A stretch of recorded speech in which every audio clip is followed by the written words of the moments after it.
June 23rd, 1314. Dawn broke over the Bannockburn, a small stream cutting through the rolling terrain 2 miles south of Stirling Castle. In the early morning mist, 6,000 Scottish infantry under Robert the Bruce stood in tight formations, their 12-foot spears pointing skyward like a forest of steel.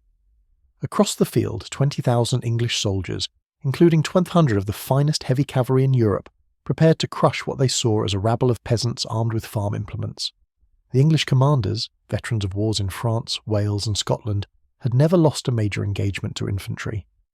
Their mounted knights, encased in plate armour and chainmail, riding destriers bred for war, represented the pinnacle of medieval military technology. Each knight was worth 10-foot soldiers in combat value, or so conventional wisdom held. What happened over the next 2 days would shatter that assumption forever and establish a tactical innovation that would dominate European battlefields for the next 2 centuries. The Schiltron, a defensive formation of spearmen that the Scots had refined through desperation and necessity, would prove that disciplined infantry with the right weapons and terrain could not just survive against heavy cavalry, but systematically destroy it. This is the story of how Scottish spears stopped English lances, how discipline defeated prestige, and how a tactical revolution emerged from the mud and blood of Bannockburn. To understand Bannockburn, you must first understand the dominance of heavy cavalry in medieval warfare. By 1314, mounted knights had ruled European battlefields for nearly 500 years. The stirrup, introduced to Western Europe in the 8th century, had transformed cavalry from mobile skirmishers into shock weapons. A mounted knight could deliver a lance charge with the combined momentum of horse and rider, generating impact forces that no foot soldier could withstand. The armour had evolved to maximise this advantage. By the early 14th century, English knights wore complete suits of plate armour over chainmail. The helmet alone weighed 15 pounds. The full harness totalled 60 pounds of steel, covering every vulnerable point.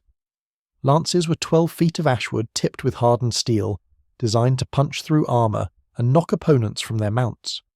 The destrier, the medieval warhorse, was bred specifically for combat. Standing 16 hands high and weighing 400 pounds, these animals were trained to bite and kick in battle. They wore their own armour, chainmail barding that protected their chests and flanks. A charging destrier could reach 30 miles per hour, transforming its rider into a projectile delivering over 2,000 pounds of force at impact.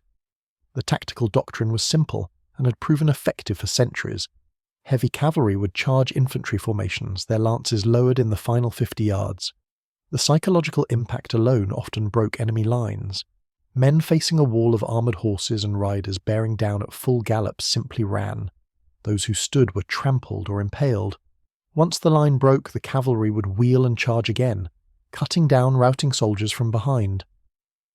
The English had used these tactics to devastating effect throughout the Welsh Wars and during Edward I's campaigns in Scotland.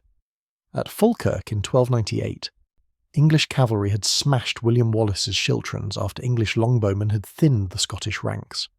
The lesson seemed clear. Infantry, no matter how brave, could not stand against mounted knights in open battle. But the Scots had learned something from Falkirk and from a decade of guerrilla warfare against English occupation.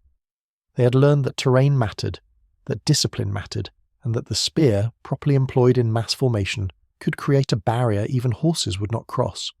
The Schiltron was not a Scottish invention. The word itself came from the Old English shield troop, referring to circular defensive formations. Similar tactics had been used by Flemish infantry at Courtrai in 1302, where they had defeated French cavalry. But the Scots, under leaders like William Wallace and later Robert the Bruce, had refined the formation into something more sophisticated than a simple defensive circle. The Scottish Schiltron of 1314 was a dense formation of spearmen, typically 500 to 1,000 men, arranged in a circular or rectangular block. Each man carried a 12-foot spear, later known as a pike, made from ashwood with a steel point. The front rank would plant the butts of their spears in the ground, angling the points toward the enemy at chest height. The second and third ranks would hold their spears overhand, creating a layered hedge of steel points. The fourth and fifth ranks would hold their spears vertically, ready to lower them as front ranks fell. The key to the Schiltron's effectiveness was density and discipline. The men stood shoulder to shoulder, close enough that each supported his neighbour. If a man in the front rank fell, The man behind him would step forward to fill the gap. The spear points extended 15 feet from the formation, creating a kill zone that horses could not enter. The physics were brutal and simple. A horse, no matter how well trained, would not willingly impale itself on a hedge of spears. The animal's survival instinct overrode any training. Horses would shy away at the last moment, turning aside or rearing up. This broke the momentum of the charge and bunched the cavalry together, making them vulnerable to the projecting spears.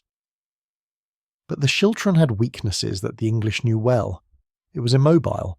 Once formed, it could only shuffle slowly forward or backward. It was vulnerable to missile fire. Archers could thin the ranks from distance, creating gaps that cavalry could exploit. And if the formation broke, if men panicked and ran, the Schiltron dissolved into a mob that cavalry could massacre. At Falkirk, William Wallace had deployed Schiltrons but lacked cavalry and archers to protect them. English longbowmen had shot gaps in the formations, then English cavalry had charged through the gaps. The Scots had lost over 2,000 men in a single afternoon. Robert the Bruce, who had fought at Falkirk as a young man, had learned from that disaster. By 1314, he had spent 7 years fighting a guerrilla war against English occupation, winning battle after small battle through careful selection of ground and refusal to fight on English terms. Now, with the English army marching north to relieve Stirling Castle, Bruce had no choice but to face them in open battle, but he would choose the ground, and he would use terrain as a weapon. The battlefield Bruce selected was a masterpiece of tactical thinking. The Bannockburn stream created a natural obstacle on his right flank. Beyond it, the ground was marshy and broken, impassable for heavy cavalry. To his front, the ground sloped gently downward toward the English position, giving the Scots a height advantage and forcing the English to charge uphill. Most crucially, Bruce's men spent the night of June 22nd digging concealed pits across the approaches to their position. These pits, called potholes, were 2 feet wide, 3 feet deep, and covered with branches and grass. A man on foot might spot them, but a charging horse would step directly into them, breaking its leg and throwing its rider. The pits created a minefield that channeled the English cavalry into narrow killing zones. Bruce divided his 6,000 men into 4 divisions, each formed into a Schiltron. His brother Edward Bruce commanded the right division. Thomas Randolph, Earl of Moray, commanded the left. James Douglas commanded the reserve. Bruce himself commanded the centre division, positioned where he could observe the entire battlefield and react to developments. The Scots also had a small contingent of 500 light cavalry under Sir Robert Keith. These were not knights but mounted infantry on light horses, armed with spears and swords. Their job was not to charge the English heavy cavalry, that would be suicide, but to harry flanks and exploit opportunities. The English army that marched north in June 1314 was the largest military force England had assembled in a generation. King Edward II, desperate to prove himself after his father's death, had summoned every available knight and man at arms. The army included 2,500 heavy cavalry, 3,000 light cavalry and mounted infantry, and 15,000 foot soldiers, including several thousand Welsh longbowmen. The vanguard was commanded by the Earls of Gloucester and Hereford, 2 of England's most experienced military commanders. Both men had fought in France and Scotland. Both had won victories against infantry. Both were confident that Scottish spearmen, no matter how well positioned, would break under a proper cavalry charge. On the afternoon of June 23rd, the English vanguard encountered the Scottish position. The Earl of Hereford, eager to engage before the Scots could retreat, ordered an immediate cavalry charge without waiting for the main army to arrive. This violated every principle of medieval tactics. Cavalry charges required preparation, reconnaissance, and coordination. Hereford had none of these. He simply saw the Scottish Schiltrons and assumed they would run. Henry de Bohun, Hereford's nephew, led the initial charge with about 100 knights. De Bohun was young, ambitious, and eager to prove himself. When he spotted Robert the Bruce, mounted on a small palfrey and carrying only a battle-axe, riding in front of the Scottish lines, de Bohun saw an opportunity for instant glory. He couched his lance and charged, his destrier building to full gallop. What happened next became legendary. Bruce, rather than retreating to his lines, turned his small horse to face de Bohun's charge. At the last moment Bruce swerved aside, stood in his stirrups, and brought his axe down on de Bohun's helmet with such force that the axe shaft shattered. De Bohun fell from his horse, his skull split open, dead before he hit the ground. The Scottish lines erupted in cheers. The English knights, seeing their champion killed, charged forward in a disorganised rush. They hit the potholes. Horses screamed as they fell into concealed pits, throwing their riders. Those that made it through encountered the Schiltron spear wall. The physics of the Schiltron now became brutally apparent. A horse approaching a hedge of spear points would either stop or impale itself. Most stopped. The momentum of the charge dissipated within yards of the Scottish formation. Knights found themselves sitting on stationary horses, facing 12-foot spears held by men they could not reach with their lances or swords. The Scots in the front ranks thrust their spears forward, not at the riders, but at the horses. A horse struck by a spear would rear or turn, throwing off its rider's aim and bunching the cavalry together. The horses behind could not stop in time, creating a mass of confused, frightened animals and cursing knights. The Scottish spearmen stepped forward, maintaining their formation, their spears finding gaps in armour, striking at horses' chests and bellies, pulling riders from their saddles. The English cavalry, accustomed to riding down infantry, found themselves trapped. They could not advance into the spears, they could not retreat without exposing their backs, they could not manoeuvre in the close press.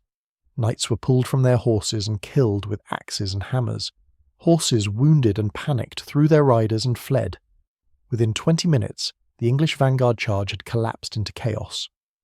The survivors fled back across the Bannockburn, leaving 100 dead on the field, including Henry de Bohun and several other knights. The Scots had lost fewer than 20 men. The Earl of Gloucester, arriving with reinforcements, attempted another charge late in the afternoon. This attack was better organised, with nearly 500 knights in formation. But the result was the same. The horses would not press into the spears. The charge stalled. The Scottish spearmen advanced and the English cavalry retreated in disorder. That evening the English commanders held a council of war. Some argued for retreat. The day's fighting had proven that frontal charges against the Schiltrons were futile. But King Edward II refused to withdraw. To retreat without fighting a major battle would be political suicide. The English would fight the next day, but they would change their tactics. The battle on June 24, 1314 would test the Schiltron's ultimate weakness. Could it withstand missile fire and coordinated attacks from multiple directions? The English plan was sound in theory.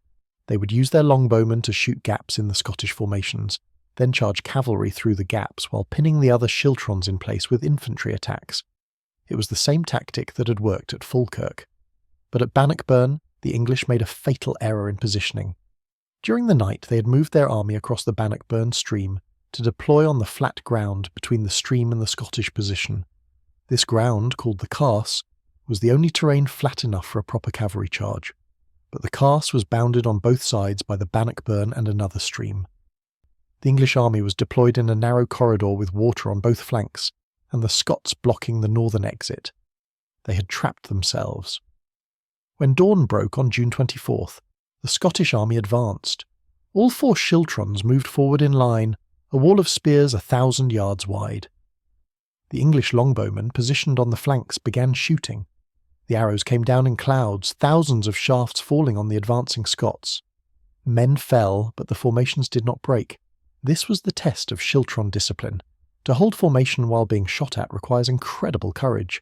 Every instinct screams to run, to seek cover, to break ranks.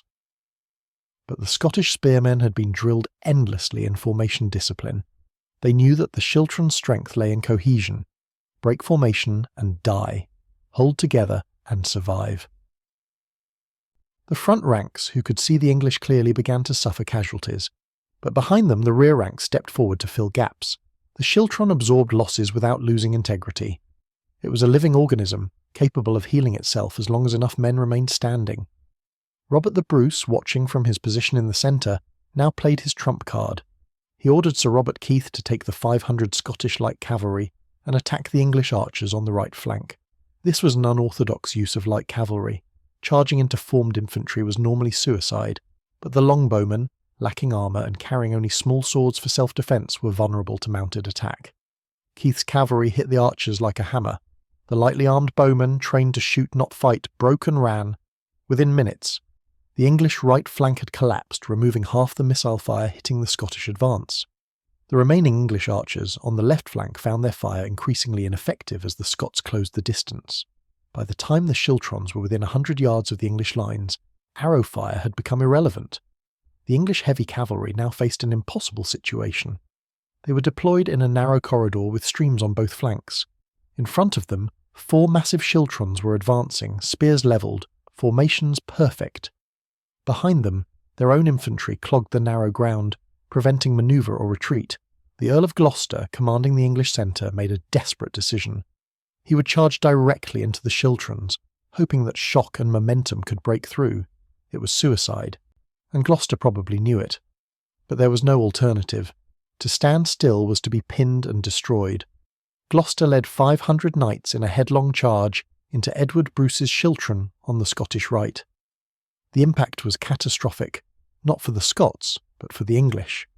The horses, as they had the previous day, refused to enter the spear wall. They turned aside, bunched together, and stalled. The momentum of the charge dissipated in seconds. The Scottish spearmen, seeing the cavalry stalled, surged forward. Spears thrust into horses and riders. Knights were pulled from their saddles. The Earl of Gloucester, riding in the front rank, was struck by multiple spears and killed instantly.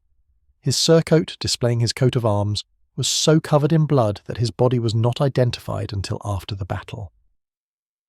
The English cavalry charge dissolved into a melee. Knights, unable to use their lances effectively in the press, drew swords and tried to hack their way through, but swords, even wielded by armoured knights, could not reach spearmen standing 12 feet away behind a wall of spear points. The Scots, fighting on foot with both hands on their weapons, had all the advantages. They could strike at horses, forcing the animals to rear and throw their riders. They could thrust at gaps in armour, the joints and visors where steel plates did not fully protect. They could use the weight of their formations to push forward, driving the cavalry back into their own lines. Across the battlefield the same scene repeated.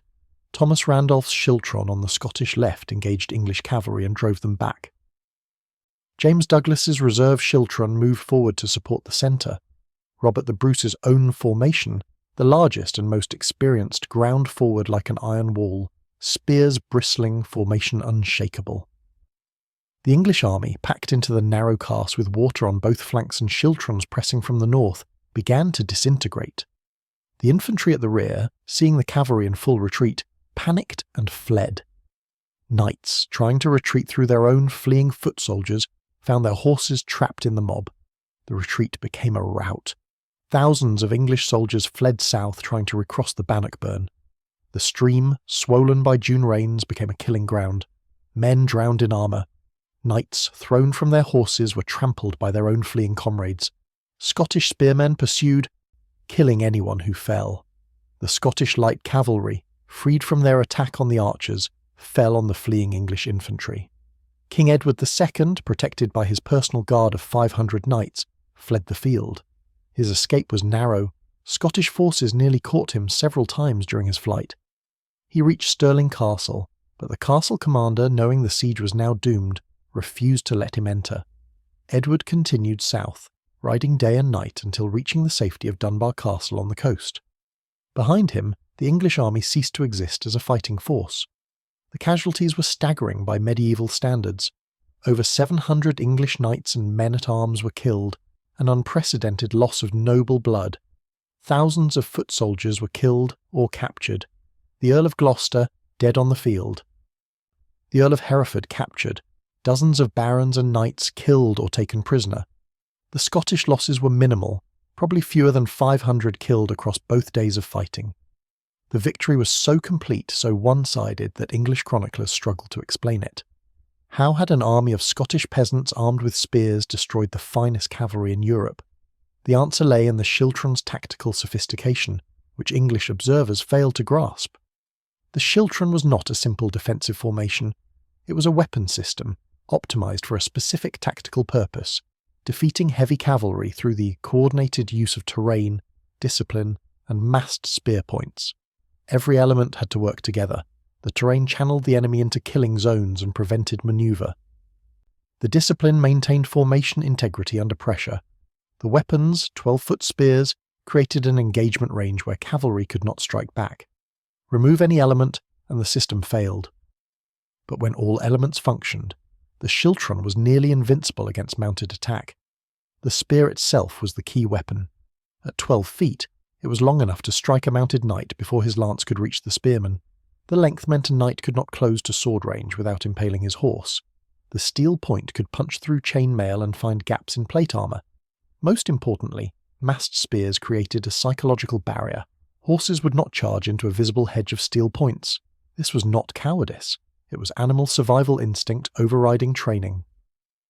No amount of spurring or whipping could make a warhorse impale itself. Some modern historians have questioned whether medieval heavy cavalry ever really charged home into formed infantry. The Bannockburn chronicles suggest they tried. The result was always the same. The horses stopped short, the charge stalled, and the cavalry became sitting targets for spearmen. The discipline required to maintain a Schiltron under charge was extraordinary. Imagine standing in a tight formation, shoulder to shoulder with your comrades, holding a 12-foot wooden shaft, watching 2,500 armoured knights on massive warhorses thunder toward you at 30 miles per hour. The ground shakes. The sound is deafening, thousands of hooves, clanking armour, shouting men. Every instinct screams to run. One man breaks, and the formation collapses. Everyone dies. But if everyone holds, if the formation maintains integrity, the horses will stop, the charge will fail, and you will survive. This level of discipline could only be achieved through extensive training and strong unit cohesion.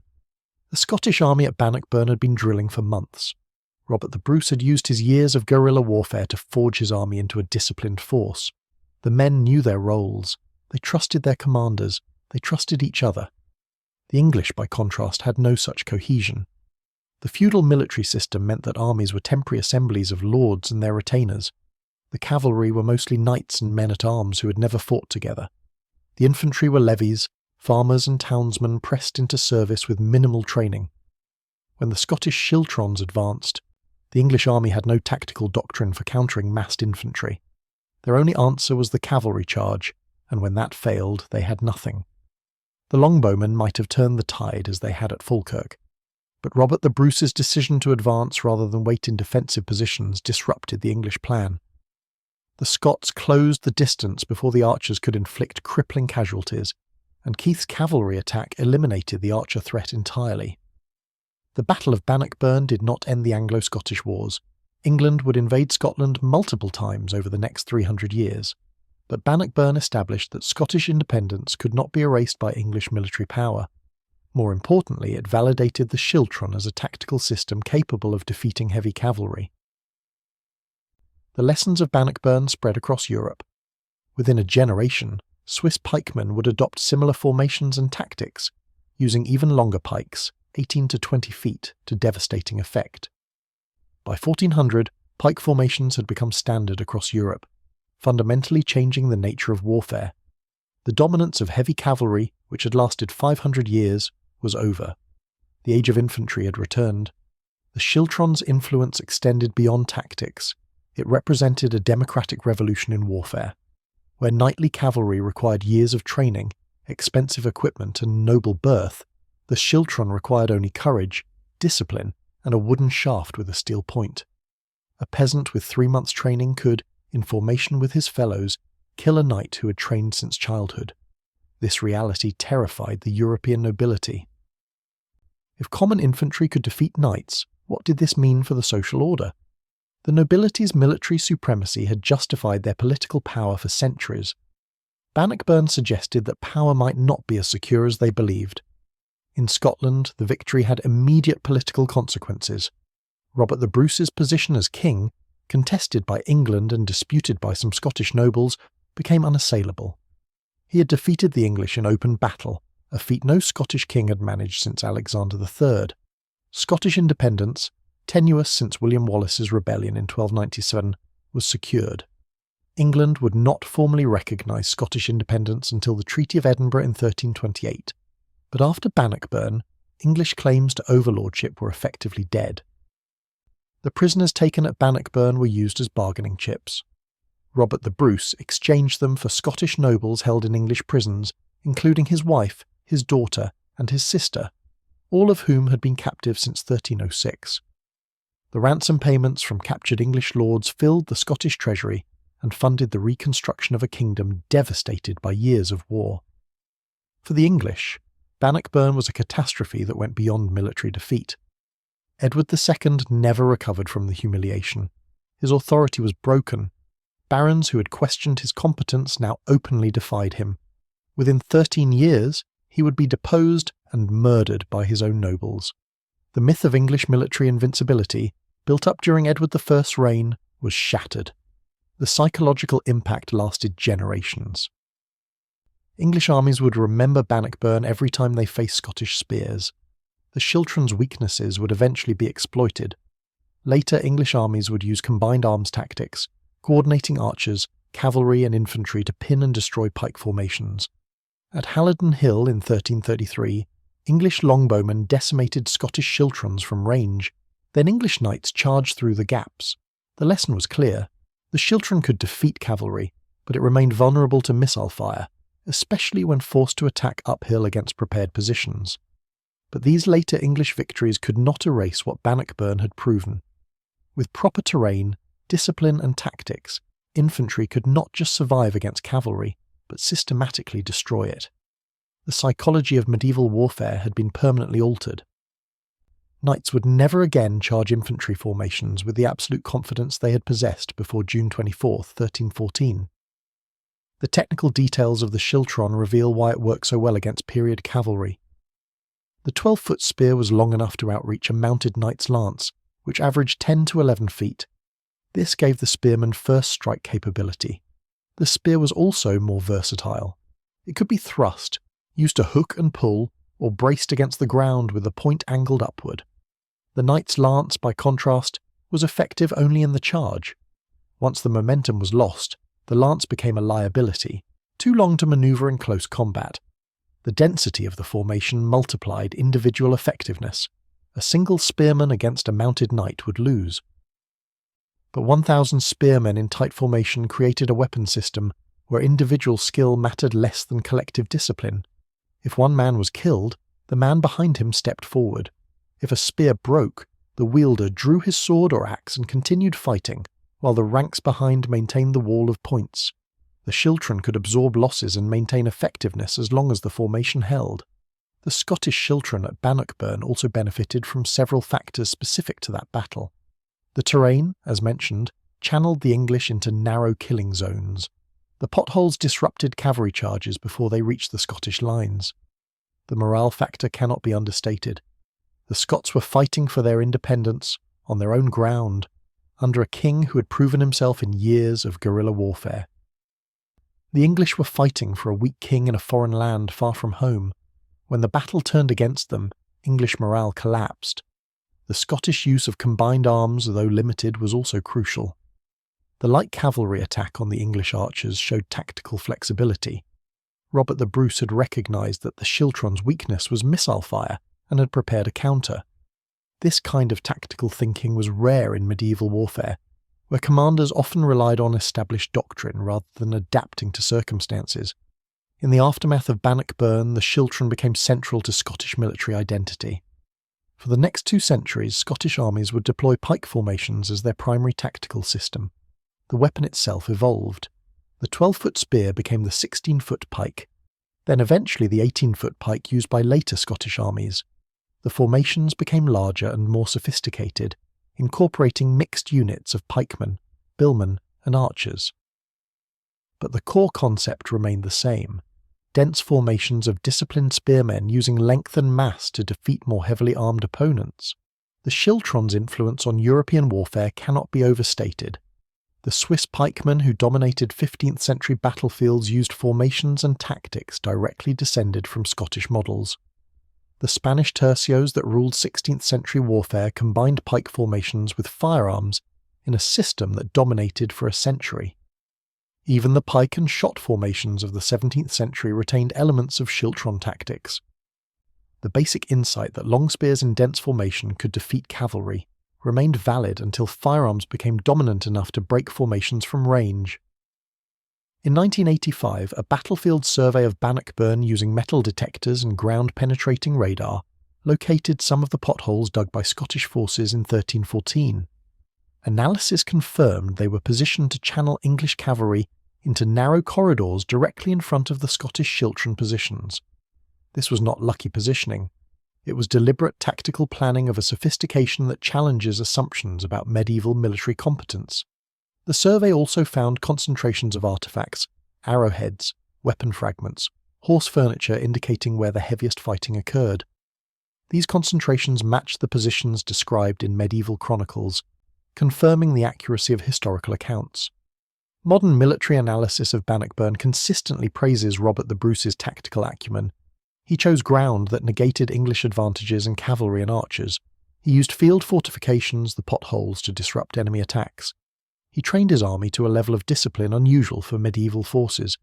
He recognised when to attack, advancing his Schiltrons when the English were disorganised rather than waiting in place. He used his limited cavalry effectively, targeting the enemy's most vulnerable troops at a critical moment. These are the hallmarks of a skilled commander, not a lucky amateur. The human cost of Bannockburn was typical of medieval battles. Once a formation broke, the slaughter was immense. The fleeing English were cut down by thousands, trapped against the streams, killed as they tried to swim across in armour, hunted through the countryside by Scottish infantry who gave no quarter. Medieval warfare was brutal to an extent modern observers struggle to grasp. There were no rules protecting prisoners, no Geneva Convention, no concept of war crimes. Quarter was given at the victor's discretion, usually only to wealthy opponents who could pay ransom. Common soldiers who fled were killed without mercy. The wounded were often slaughtered where they lay. The aftermath of Bannockburn saw mass executions of English prisoners who could not pay ransom, though the scale was modest by later standards. For the Scottish participants, Bannockburn became the defining event of their lives. Veterans of the battle were celebrated for decades. Their descendants claimed status based on ancestors who fought beside the Bruce. The battle entered Scottish mythology as the moment when independence was truly won. The reality was more complex. Scottish independence required 14 more years of war, diplomatic manoeuvring, and English political chaos to achieve formal recognition. But mythology matters. Bannockburn gave the Scots a narrative of triumph over a stronger enemy, proof that courage and clever tactics could defeat superior numbers and equipment. In England, Bannockburn became a source of shame and a cautionary tale. English military reformers cited it as an example of what happened when cavalry charged blindly without proper reconnaissance or combined arm support. The disaster led directly to increased emphasis on longbowmen in English armies, culminating in the tactical system that would dominate the 100 Years' War. In a sense, English victories at Crecy and Agincourt were reactions to the lesson of Bannockburn that unsupported cavalry could not break determined infantry. The Schiltron itself remained in Scottish use for another 250 years. At Flodden in 1513, Scottish pike formations faced English billmen and archers, in conditions where the terrain favoured the English.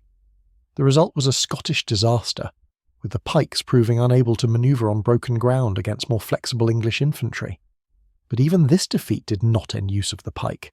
Scottish armies at Pinkie in 1547 still deployed pike Schiltrons, though by then firearms were making massed pike formations increasingly obsolete. The last major use of pike formations in British warfare was at Culloden in 1746, where Highland clansmen armed with pikes and swords charged British infantry with muskets and artillery. The result was predictable. The age of the pike was long over.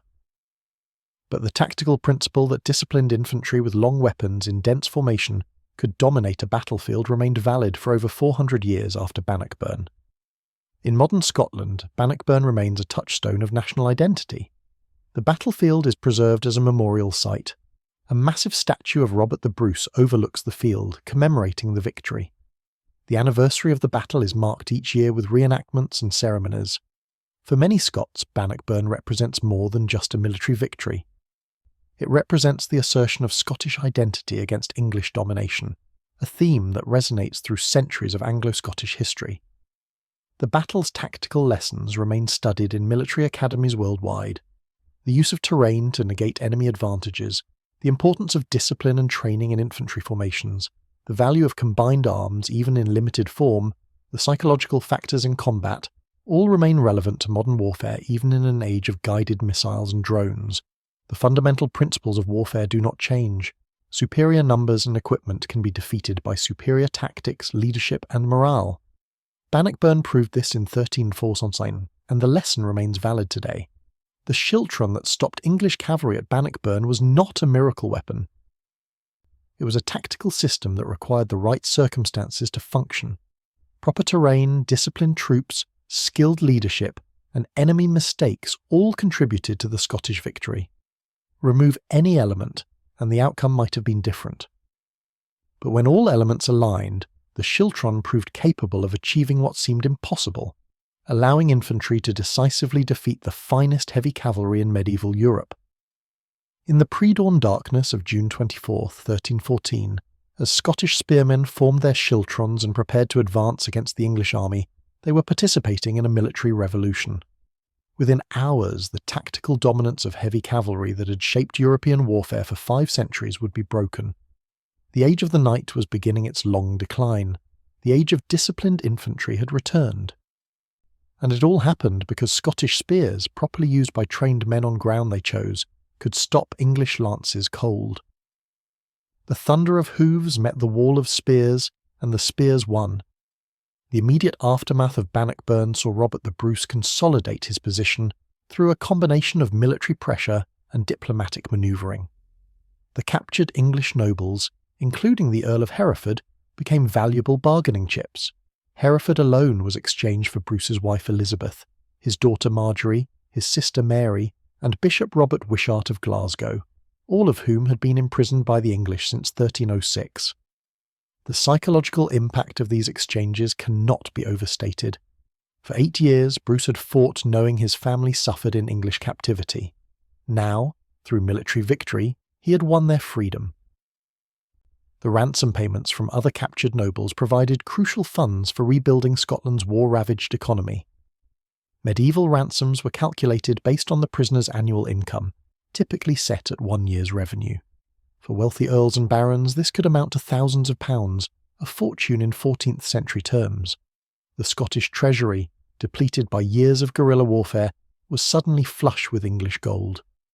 This money funded the reconstruction of castles, paid wages to soldiers, and financed diplomatic missions to the papal court and European kingdoms seeking recognition of Scottish independence. But Bruce understood that one victory, however decisive, would not end the war. Edward II, humiliated but still King of England, would seek revenge. The English military system, though badly damaged, remained capable of raising new armies, and the English economy, vastly larger than Scotland's, could afford to sustain a longer war. Bruce's strategy in the years following Bannockburn focused on making English reconquest economically and politically impossible. He launched devastating raids into northern England, burning towns, seizing livestock, and extracting protection payments from English communities who paid rather than face Scottish destruction. These raids, conducted almost annually from 1314 to 1328, brought wealth to Scotland while impoverishing northern England. The town of Hartlepool paid £200 in 1315 to avoid being burned. Durham Cathedral paid similar sums repeatedly. The cumulative economic damage ran into tens of thousands of pounds, money that might otherwise have funded English military campaigns. Bruce was fighting an economic war, making Scottish independence too expensive for England to reverse. The strategy worked. By 1320, northern England was in ruins, and English barons were demanding peace rather than continued warfare that enriched no one and devastated their lands. The tactical innovations of Bannockburn spread rapidly through Europe via several channels. Scottish mercenaries, veterans of Bruce's campaigns, found employment in Ireland, France, and the Low Countries, bringing their expertise in Schiltron tactics with them.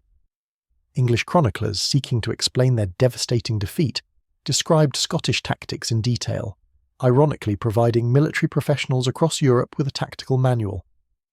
French military theorists, perpetually seeking advantages against English longbowmen, studied the Schiltron with intense interest, and Swiss cantons, already developing their own pike formations, recognised in Scottish tactics a validation of their approach.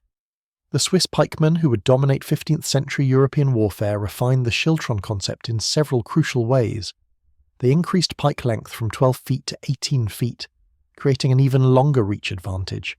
They incorporated specialized troops within the pike block, including halberdiers who could hook and pull enemy soldiers into killing range, and crossbowmen who provided missile support. They developed sophisticated drill and training regimens that produced units capable of complex maneuvers while maintaining formation integrity. And they adopted an aggressive tactical doctrine, advancing at speed rather than waiting passively for enemy attack. The Swiss attack column, a deep pike formation that would charge forward like a medieval tank, became the terror of European battlefields. At Morgarten in 1315, just a year after Bannockburn, Swiss pikemen ambushed and destroyed an Austrian army using tactics remarkably similar to those employed by the Scots. At Sempach in 1386, Swiss infantry defeated Austrian knights in a battle that paralleled Bannockburn in many details. The Austrians, confident in their cavalry superiority, charged directly into Swiss pike formations and were systematically destroyed. The parallels were not coincidental. The Swiss had studied Scottish tactics and improved upon them. By 1400, Swiss mercenaries were the most sought-after troops in Europe, hired by kings and cities willing to pay premium wages for their pike expertise. The Swiss military system, based on cantonal militias of free citizens rather than feudal levies, produced soldiers with strong unit cohesion and high morale. These were not peasants pressed into service, but citizens defending their independence, much like the Scots at Bannockburn. The parallel between Swiss and Scottish military culture was noted by contemporary observers. Both peoples used pike formations to defend their independence against larger, wealthier enemies. Both relied on citizen soldiers rather than professional warriors. Both achieved military success through superior discipline rather than superior equipment. The Spanish tercios of the 16th century represented the ultimate evolution of pike tactics. These massive formations, combining 3,000 pikemen with integrated firearm troops, dominated European battlefields for over a century. The tercio's pike square, 50 men wide and 60 men deep, was essentially a giant Schiltron with firearms added for missile support. The tactical doctrine emphasized maintaining formation integrity above all else, the same principle that made the Schiltron effective at Bannockburn. A tercio could defeat cavalry through pike defense, then repel infantry with musket fire, making it nearly invincible in open battle. Only the development of mobile artillery capable of breaking pike formations from range would eventually end the tercio's dominance. But even as pike formations evolved and spread, their fundamental weakness remained unchanged. They were vulnerable to missile fire from troops outside pike reach. The English had learned this lesson at Bannockburn, where their failure to properly employ longbowmen contributed to their defeat. In subsequent battles against Scottish forces, the English developed combined arms tactics specifically designed to counter Schiltrons. At Duplin Moor in 1332, English longbowmen deployed on flanking positions shot into Scottish pike formations from angles where the pikes could not reach them. The Schiltrons, unable to advance through the arrow storm and unable to retreat without breaking formation, were pinned in place and systematically destroyed. Over 2,000 Scots died for minimal English losses. At Halidon Hill in 1333, the English refined these tactics further. They positioned their army on a hill, forcing Scottish pike formations to attack uphill. English men-at-arms dismounted and formed a defensive line at the hilltop, supported by longbowmen on the flanks. When the Scottish Schiltrons advanced uphill, they presented perfect targets for the archers. Exhausted by the climb, disrupted by arrow fire, the Scottish formations lost cohesion. When they reached the English line, they were too disorganised to effectively employ their pikes. English men-at-arms, fighting on foot with swords and axes, broke through the disrupted formations. The Scottish army was annihilated, losing perhaps 4,000 men, including numerous nobles and commanders. These English victories in the 1330s demonstrated that the Schiltron was not invincible, merely extremely effective under specific conditions. When those conditions were not met, when the Scots were forced to attack prepared positions, when English archers had clear fields of fire, the pike formations became vulnerable. The lesson was clear. Pike infantry could dominate cavalry in close combat but remained susceptible to missile troops at range. The optimal tactical system required combining pike formations with missile troops and cavalry, creating a balanced combined arms force where each element supported the others. The French learned this lesson painfully during the 100 Years' War. At Crécy in 1346, French knights charging English positions were shot to pieces by longbowmen before ever reaching the English line. The few who made it through faced English men-at-arms fighting on foot, a tactic borrowed from Scottish Schiltron doctrine. The result was a French catastrophe. Thousands of nobles killed for minimal English losses. At Poitiers in 1356, the French tried advancing on foot in dense formations, essentially copying Scottish Schiltron tactics without understanding their limitations. English archers again decimated the formations before they could close. At Agincourt in 1415, the pattern repeated. French knights, dismounted and advancing in tight formation, were slaughtered by English longbowmen. These French defeats seem paradoxical. If pike formations could defeat cavalry, why couldn't French infantry defeat English archers? The answer lies in tactical context. The Schiltron was designed specifically to counter cavalry charges. Against missile troops at range, pike formations had no effective counter unless they had their own missile support or could close the distance quickly. The French at Crécy, Poitiers, and Agincourt lacked effective missile troops and were forced to advance across open ground against prepared English positions. Under these conditions, their pike-like formations became liability rather than asset, presenting dense targets for English arrows. The contrast with Bannockburn is instructive. The Scots had advanced their Schiltrons rapidly, closing the distance before English archers could inflict crippling casualties. When English archers did deploy effectively, Scottish light cavalry had attacked and dispersed them. The Scots had used combined arms, albeit in limited form, while the French had not. This explains why Scottish pike formations succeeded where French ones failed. It was not about the formation itself, but about how it was employed within a larger tactical system. The evolution of firearms would eventually render pike formations obsolete, but this process took centuries. Early firearms, arquebuses and muskets were slow to load, inaccurate and unreliable. They could not, by themselves, break pike formations.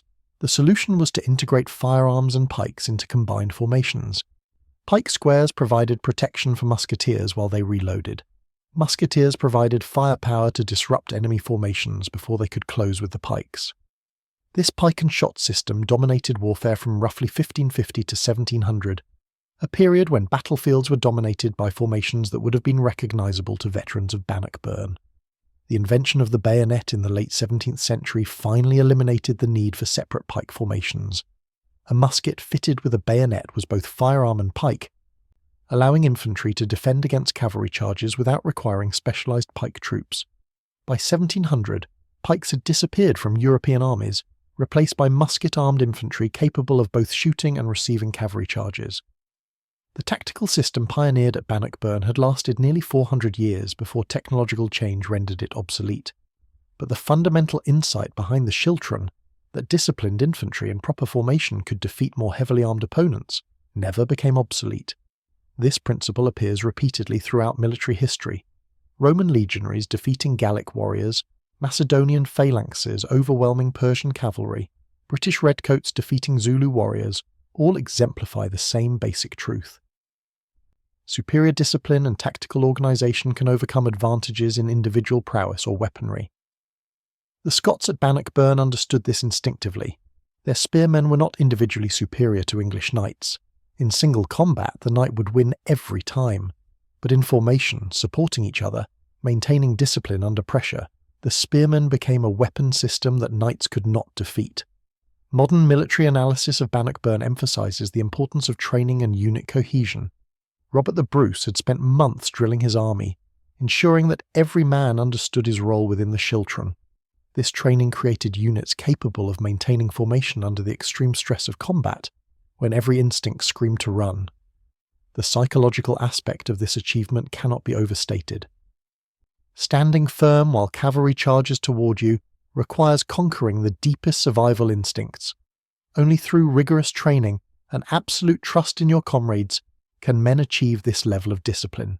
The English army at Bannockburn lacked this cohesion. The feudal military system meant that armies were temporary assemblies of retainers serving different lords. The knights had no common training, no standard tactics, no experience fighting together as a coordinated force. When their initial charges failed, they had no contingency plan, no rehearsed alternative tactics. They simply kept charging, repeating the same failed approach, because it was the only thing they knew. This lack of tactical flexibility, combined with poor leadership from Edward II, doomed the English army once the Scots demonstrated that Schiltron formations could stop cavalry charges. The political consequences of Bannockburn extended far beyond Scotland and England.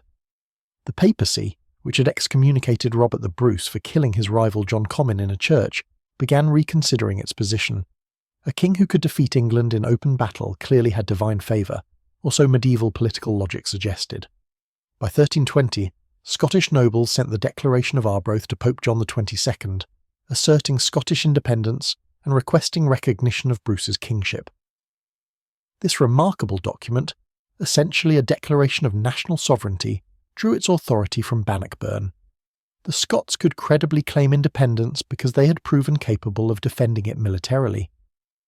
The Declaration of Arbroath is worth examining for what it reveals about how Bannockburn was understood by its participants. The document states that the Scottish people would fight for their freedom as long as 100 of us remain alive. Never will we on any conditions be brought under English rule. It is not for glory, riches, or honours that we are fighting, but for freedom alone, which no honest man gives up but with life itself. This was not mere rhetoric. The men who wrote this had stood in Schiltron formations at Bannockburn. They had faced English cavalry and held their ground. They had earned the right to make such claims. The papal response was cautious but marked a shift. In 1324, Pope John XXII agreed to a truce between Scotland and England, implicitly recognising Bruce's government. Full recognition would take longer, but the trajectory was clear. Scotland's military success at Bannockburn had created political facts that even the papacy could not ignore. By 1328, the Treaty of Edinburgh formally recognised Scottish independence and Robert the Bruce's kingship. England renounced all claims to overlordship over Scotland. The treaty required Scottish payment of £20,000 to England and a marriage alliance between Bruce's son David and Edward III's sister Joan. These were significant concessions, but the core achievement, formal recognition of Scottish independence, had been won. The treaty lasted only until Robert the Bruce's death in 1329.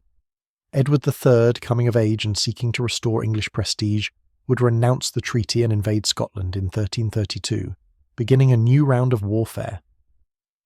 But the principle established at Bannockburn that Scotland was an independent kingdom capable of defending itself militarily would survive every subsequent English invasion. Scotland would remain independent until the union of the crowns in 1603, when James VI of Scotland inherited the English throne, uniting the kingdoms under a Scottish king.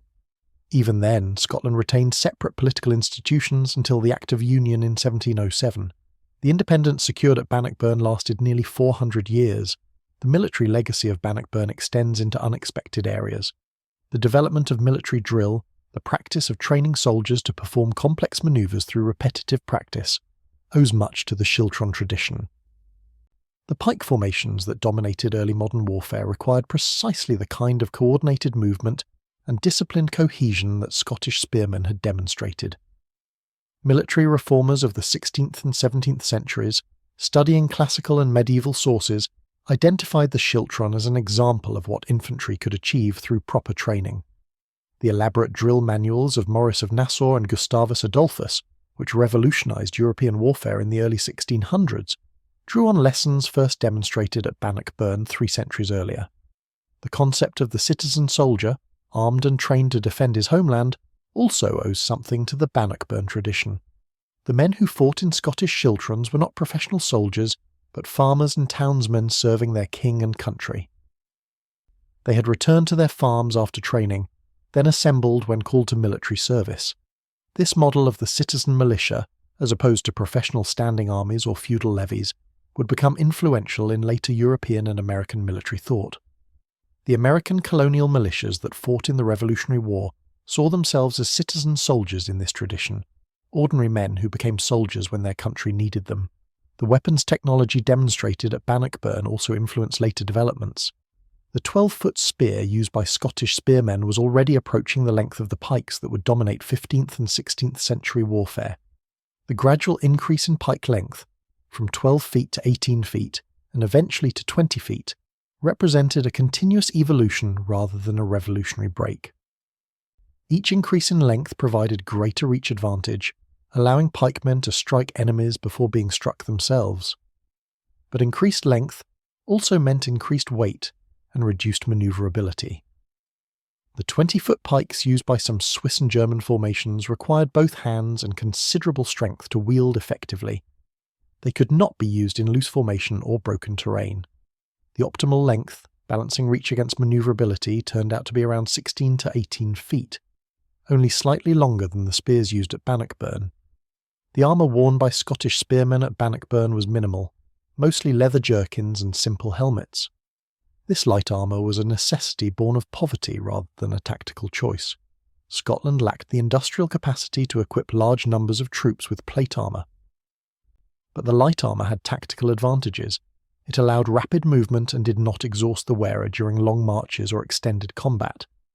The heavily armoured English knights, by contrast, were nearly immobilised by their 60-pound armour suits. Once dismounted, they were at severe disadvantage against more mobile Scottish infantry. Later, pike formations would adopt a similar approach, with pikemen wearing helmets and breastplates, but lacking the full plate armour of knights. This represented a compromise between protection and mobility that proved optimal for infantry combat. The logistics of Bannockburn reveal another dimension of medieval warfare often overlooked. The Scottish army of 6,000 men required roughly 6,000 pounds of food daily, plus fodder for horses if cavalry were present. Water requirements were enormous, especially in summer heat. The army needed to camp near reliable water sources, one reason the Bannockburn stream was strategically important beyond its value as a tactical obstacle. The English army of 20,000 required over 3 times as much, straining the primitive logistics systems of medieval warfare. Feeding an army this size required stripping the countryside of food, alienating the local population, and creating supply difficulties that grew worse the longer the campaign continued. Robert the Bruce's guerrilla warfare experience had taught him that logistics could be weaponized. By refusing battle until he had chosen favourable ground, he forced the English army to remain concentrated, consuming supplies at an unsustainable rate. By the time battle was joined on June 24th, the English army had been in the field for weeks and was likely already suffering from food shortages and camp diseases. The Scots, fighting close to their supply bases, were well fed and rested. This logistical advantage, less dramatic than tactical innovation but equally important, contributed significantly to the Scottish victory.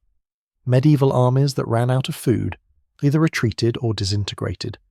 The English at Bannockburn came perilously close to this fate even before the battle began.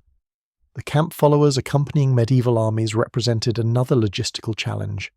Every medieval army trailed a huge contingent of non-combatants, wives, prostitutes, merchants, servants, craftsmen, and others who provided essential services. The English army at Bannockburn likely included 10,000 or more camp followers, doubling the total number of mouths to feed. When the English army broke and fled, these camp followers were abandoned to Scottish forces. Many were killed or captured. The loss of supplies, equipment, and support personnel was nearly as damaging as the loss of soldiers. Reconstructing an army meant not just recruiting new soldiers, but rebuilding the entire support infrastructure. The weather during the Bannockburn campaign also played a significant role, though contemporary chronicles mention it only in passing. June 1314 was apparently warm and dry, typical for Scottish summer. This meant the ground was firm enough for cavalry charges, but not so hard that digging potholes became impossible. Heavy rain would have turned the Carse into a quagmire, making cavalry charges impossible, but also hindering Scottish infantry advances. The weather, essentially perfect for the kind of battle Bruce wanted to fight, was a stroke of luck that Scottish commanders gratefully exploited. The role of religion in medieval warfare is demonstrated clearly at Bannockburn. Before the battle, Scottish forces heard Mass and received communion, with Bruce himself reportedly taking the Eucharist while kneeling in sight of the English army. This religious observance served multiple purposes. It placed the army under God's protection, reassuring soldiers that they fought for a righteous cause. It reinforced discipline and cohesion through shared ritual, and it demonstrated Bruce's piety to both his own forces and to English observers. Medieval armies fought not just for territory or wealth, but for causes they believed righteous. The conviction that God favoured their cause gave Scottish soldiers courage to face overwhelming odds. The English army similarly heard Mass before battle, with priests blessing the troops and weapons. But English morale was already damaged by the previous day's defeats and by Edward II's uninspiring leadership. Religious observance alone could not overcome poor morale and worse tactics. The chroniclers, writing from a Christian worldview, saw the Scottish victory as evidence of divine favour. God had judged between the English and Scottish causes and favoured the Scots. This interpretation, whatever its theological merit, had real political consequences. Bruce's excommunication became untenable once he had demonstrated apparent divine favour through military victory. The treatment of the dead after Bannockburn reflected medieval attitudes toward honour and social hierarchy. English nobles killed in battle were generally returned to their families for burial, often after being ransomed back. Their bodies were treated with respect, reflecting their social status. Common soldiers received no such consideration. They were buried in mass graves near the battlefield, or left to rot where they fell. This distinction, horrifying to modern sensibilities, was entirely normal in medieval warfare. A knight's body was valuable property, to be returned to family for proper burial. A peasant's body was disposable refuse. The Scottish casualties, though far lower than English losses, included significant numbers of prominent warriors. Medieval warfare was intensely personal, with commanders leading from the front and exposing themselves to significant danger. Robert the Bruce himself was wounded during the fighting, though not seriously. Several Scottish knights were killed or wounded. The survival of most Scottish leaders, compared to the heavy losses among English nobility, reflected both the tactical situation and deliberate Scottish policy. Bruce had ordered his men to target English leaders, disrupting enemy command and control. The English, by contrast, had focused on trying to break the Schiltron formations rather than targeting Scottish commanders. The intelligence failure that contributed to English defeat at Bannockburn deserves examination. English commanders apparently had no clear understanding of Scottish tactics, numbers, or dispositions before battle was joined. The scouting and reconnaissance that should have preceded a major battle was either not conducted or ignored.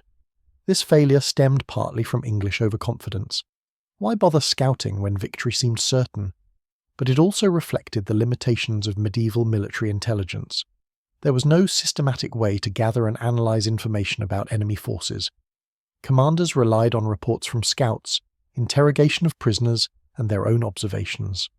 All of these sources were unreliable and easily deceived.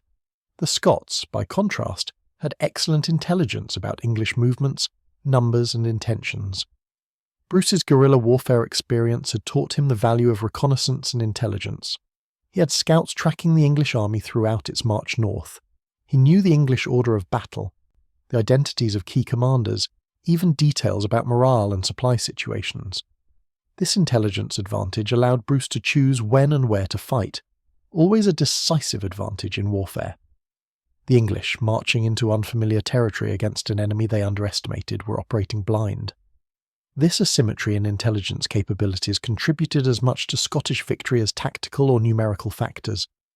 The commemoration of Bannockburn began almost immediately after the battle. Scottish chroniclers, writing within years of the event, portrayed it as the decisive moment in Scotland's struggle for independence. English chroniclers, required to explain a humiliating defeat, emphasised the treacherous terrain, the unexpected Scottish tactics, and bad luck while minimising English errors. Both sides understood that controlling the narrative of Bannockburn meant shaping how the entire war would be remembered. The battle became mythologized even while participants still lived, growing in significance with each retelling. By the 16th century, Bannockburn had entered Scottish folklore as the moment when Robert the Bruce, through courage and cunning, defeated the English oppressor and secured Scotland's freedom. The historical complexity, the years of continued warfare after 1314, the eventual accommodation with England, all faded from popular memory. What remained was the simple, powerful story of Scottish spears stopping English cavalry, of a small nation defeating a larger one through courage and discipline. This mythologized Bannockburn became central to Scottish national identity, invoked whenever Scotland faced English pressure. The battlefield itself became a pilgrimage site, visited by Scottish nationalists seeking connection with their heritage. In 1964, on the 650th anniversary of the battle, the Scottish government established the Bannockburn Heritage Centre on the battlefield site. The centre includes exhibits explaining the battle's tactics, context, and significance. A massive statue of Robert the Bruce on horseback, created by sculptor Charles Dorville, Pilkington Jackson, dominates the site. The statue, unveiled in 1964, shows Bruce in full armour on a rearing horse, triumphant and powerful. It has become one of Scotland's most photographed monuments, a symbol of Scottish independence and military prowess. The political symbolism of Bannockburn remains potent in modern Scotland. During debates over Scottish devolution and independence, both sides invoked Bannockburn, pro-independence campaigners, as proof that Scotland could stand alone, Unionists as a historical event with no relevance to modern political questions. The 700th anniversary in 2014 coincided with Scotland's independence referendum, giving the commemoration intense political significance. The fact that Scots voted to remain in the United Kingdom just months after celebrating their greatest military victory over England demonstrates the complexity of modern Scottish identity, where historical pride coexists with pragmatic political choices. The military lessons of Bannockburn remain studied in military academies worldwide, not because modern armies use pike formations, but because the principles demonstrated remain relevant. The importance of terrain in military operations, the value of defensive positions against attackers, the necessity of combined arms cooperation, the decisive role of morale and discipline, all these factors identified at Bannockburn apply equally to modern warfare. The specific tactics have changed beyond recognition, but the underlying principles endure. The Schiltron success at Bannockburn validated an approach to warfare that emphasised collective discipline over individual prowess. This represented a philosophical shift in military thinking. Medieval military culture had celebrated the individual knight, the hero who won glory through personal combat. The Schiltron demonstrated that anonymous spearmen, acting in disciplined formation, could defeat the celebrated heroes. This was a profoundly democratic insight, suggesting that ordinary men, properly trained and led, could match or exceed the accomplishments of social elites. The political implications of this military reality would take centuries to fully manifest, but the seed was planted at Bannockburn. Common soldiers fighting in formation had proven themselves the equals of knights in battle. The social hierarchy that placed knights above commoners was based partly on military necessity. Once that necessity disappeared, the hierarchy itself became vulnerable to challenge.